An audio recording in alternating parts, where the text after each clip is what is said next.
Hello मित्रों, नमस्कार। उम्मीद है आप सब अच्छे होंगे। तो हम लोग आज एक नई कहानी सुनेंगे और उससे काफ़ी कुछ सीखेंगे। हर कहानी से कुछ ना कुछ सीखने को मिलता ही है। आशा है अगर आप हमारी कहानी को ध्यानपूर्वक सुनेंगे और समझेंगे तो आपको बहुत कुछ सीखने को मिलेगा थोड़े से ही समय में। आजकल वैसे भी कहानी कौन सुनता है और कौन सुनाता है। तो ये घटना है, एक भिखारी स्टेशन पर भीख मांग रहा था, लेकिन उसके कटोरे में कुछ पेंसिल थी जिसे हम पेंसिल कलम कह लेते हैं, और वो भीख मांग रहा था रेलवे स्टेशन पे। तभी वहाँ से एक नवयुवक गुजरा और उसके कटोरे में 10 रुपए डाल दिए और ट्रेन आ गई। वह युवक जाकर ट्रेन में बैठ गया और बैठने के बाद वह युवक उस भिखारी को देख रहा था,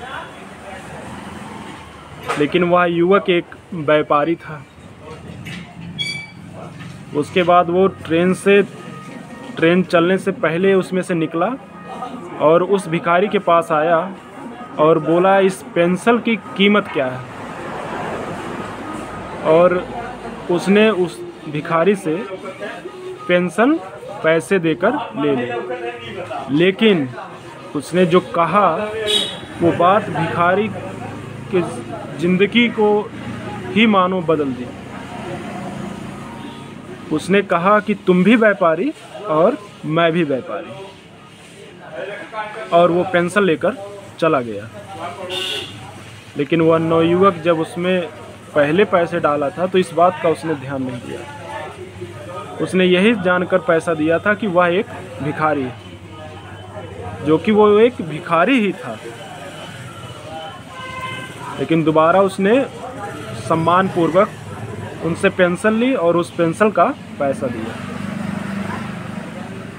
तब भिखारी को समझ में आ गया कि अब हमें भीख नहीं मांगनी है, अब हम पेंसिल बेचेंगे। और सौभाग्य देखिए, वह पेंसिल बेच कर अच्छा खासा कमाई कर ले गया। और एक दिन फिर उसी शहर में 1 साल बाद दोनों लोगों की मुलाकात एक पार्टी में हुई, जहां उनकी भी उपस्थिति थी और नवयुवक की भी उपस्थिति थी। नवयुवक ने उनको तो पहचाना ही नहीं, क्योंकि उस दिन उन्होंने कोट पैंट टाई सब कुछ बेहतरीन ढंग से लगाकर, लेकिन भिखारी उनको पहचान गया, उस नवयुवक को। तो जाकर उन्होंने बताया कि आप मुझे जानते हो? तो नवयुवक ने कहा, नहीं, हम आपको पहचानते नहीं। तो उसने बताया कि उस दिन आप स्टेशन पे हमसे मिले थे और आपने हमसे सम्मानपूर्वक पेंसिल खरीदी। उस दिन हमारा विचार बदल गया और आज हमारी ये स्थिति आपके ही वजह से है।